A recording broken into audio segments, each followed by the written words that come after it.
Mbola tsy foana ihany koa ny aretina lefakozatra na ihany koa zany ny polio, valana aretina polio eto Madagasikara. Mitohy hatrany ihany koa ny hetsika fanamafisana amin'ny famongorana izany. Misy ny vaksiny tanterahana, misy ihany koa ny karazana hetsika samihafa tanterahan'ireo tompon'andraikitra ara-pahasalamana mifanindran-dalana amin'izany. Ny tanjona amin'izany moa dia ny tsy mba ny sin'ny ankizy hitondra takaitra amin'ity aretina ity.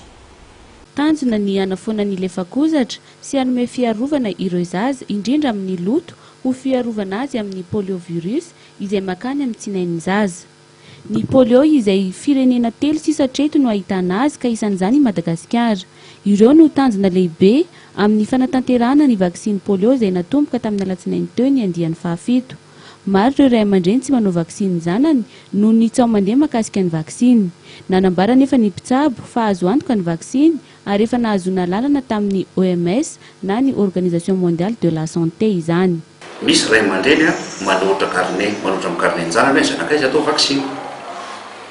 Dia anatonanay ny ekipa zany izay agent communautaire mpanao vaksiny izay ampiny ny dokotera na sage-femme amin'ireny tompom-pahasalamana reny amin'ny ekipa dia manatona ny ray aman-dreny manontany hoe inona ny antony mahatonga anareo tsy tia anaovana vaksiny zanakareo dia tsy fampiny ny information amin'ny ray aman-dreny zany. Matetika moa ray aman-dreny manontany hoe maninona ny verimberina foana.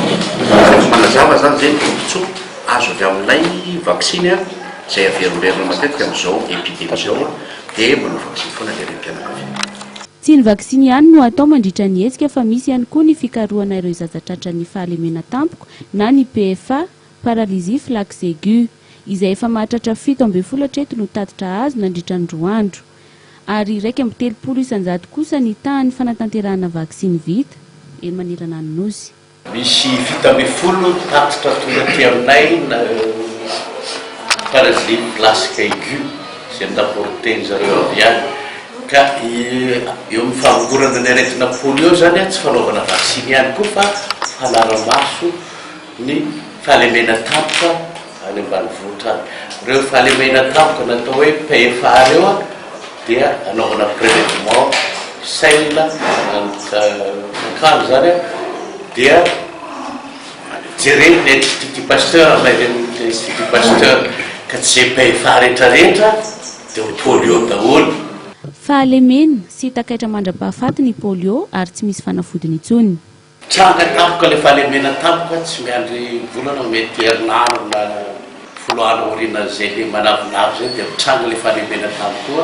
Ny fahalemena io dia entiny mandramaty fa tsy sitrana. Maimaimpona ny vaksiny ary ateteham-bava amin'ny zaza vao teraka ka hatramin'ny 15 taona.